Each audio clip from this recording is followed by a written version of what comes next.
the knowledge. And that is, talabul ilmi farida ala kulli Muslim. Seeking knowledge is compulsory for every Muslim. It's the general principle. And we know that that knowledge begins with the most important knowledge. Knowledge of the religion. But the knowledge of the religion is vast. So where do we start? And when I say it begins with knowledge of the religion, I'm not, negating knowledge of the needs of this world. There are things that we need to know to be able to function in this world. And that's part of the obligatory knowledge on every Muslim, that he or she must learn what is necessary for them to be able to effectively function in a society, be able to contribute in that society towards its development and its growth, etc. But there is an individual obligation, a primary obligation, which begins with that individual and his or her relationship with God. So that's the religious knowledge. So we said, where do we start with religious knowledge? Well, of course, we know that the foundation of our knowledge is that of Tawheed. This is the essence of Islam. This is where it all starts from. So, if that is the foundation, Tawheed, even this science, this field of knowledge, is a vast field of knowledge, Tawheed in itself, is still quite vast. Where do we start with regards to it? Well, there's a general principle that scholars have identified, that the status of an area of knowledge is determined by its contents. The status of an area of knowledge is determined by its contents. So, if the contents are about Allah, Tawheed, this makes that area of knowledge, since Allah is the most important thing in our lives, the most important matter that we should be concerned about, then we can say that this area of knowledge is the most important. And within that area of Tawheed, knowledge of Allah Himself, as opposed to knowledge of worship and how worship should take place, knowledge of Allah Himself has to precede. This has to be our starting point.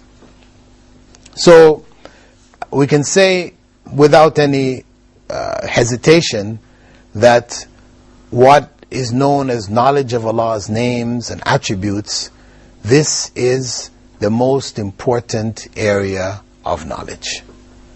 If we are to know Allah and worship Him, then this is where we have to start. And if we can remember, when Allah informed the angels that He was going to create a vicegerent in the earth, a Khalifa, and they questioned the consequence of the creation of man on earth, having observed the consequence of the creation of the jinn, they saw corruption, they saw the spilling of blood, they saw harm coming out of it. So they asked Allah, when you have us worshipping you, why create this other being who is likely to create corruption? So Allah informed them that He knew what they didn't know, and then He taught Adam the names of everything. وَعَلَّمَ آدَمَ الْأَسْمَاءَ كُلَّهَا. And of course, the names which Allah began to teach Adam was, of course, beginning naturally with the names of Allah. Because what are the most important names of anything? Of anything in existence? The most important names must be naturally the names of Allah themselves. And what we find is that when we look at the verses of the Quran, which verse is considered to be the greatest verse of the Quran?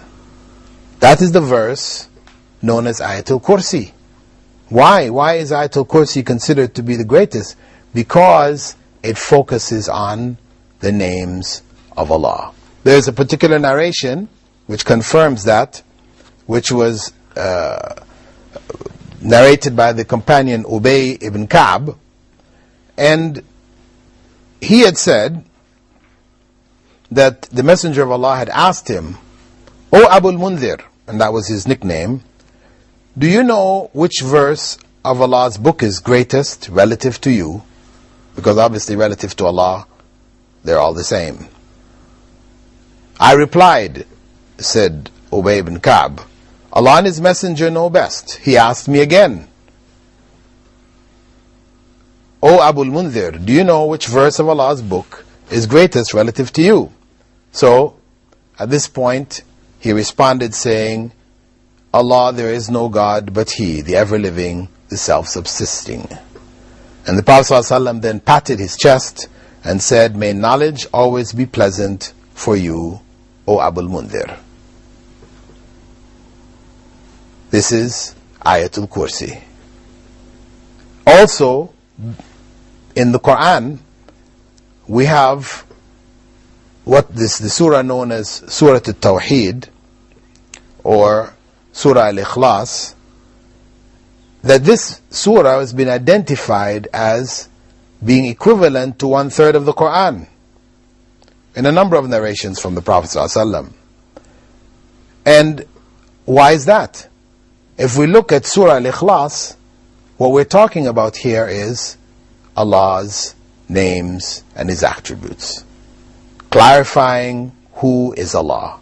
So we can see from that the focus of the Quran itself with regards to its greatest verses, the greatest chapters, is a focus on the names and attributes of Allah. Because when we talk about Allah's names, each name has behind it an attribute.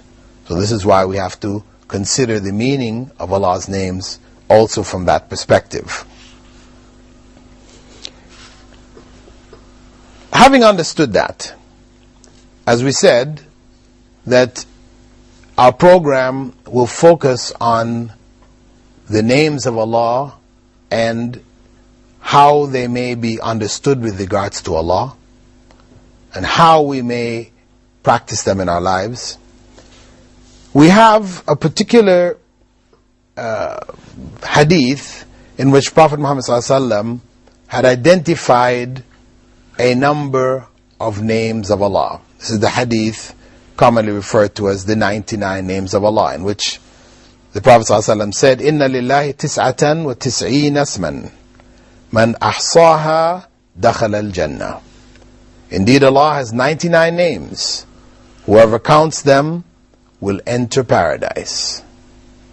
And usually all of the various compilations, etc. of Allah's names are done on the basis of this hadith. There are narrations of this hadith wherein the names are actually listed.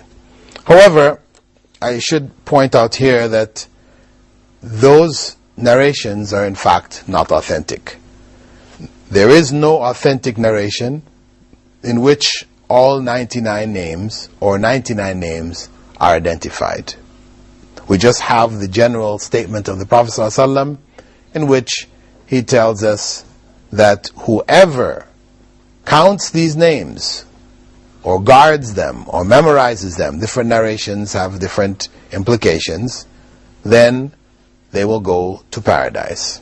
Now, when we say 99 names, we should understand that the 99 is not a limitation.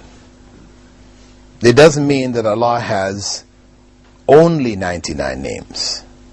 Just as if I said, my brother has $99. It doesn't mean that that's all he has. It may be what he has on him at the time, etc. So similarly, when the Prophet ﷺ said Allah had 99 names, it doesn't mean that it is only that number.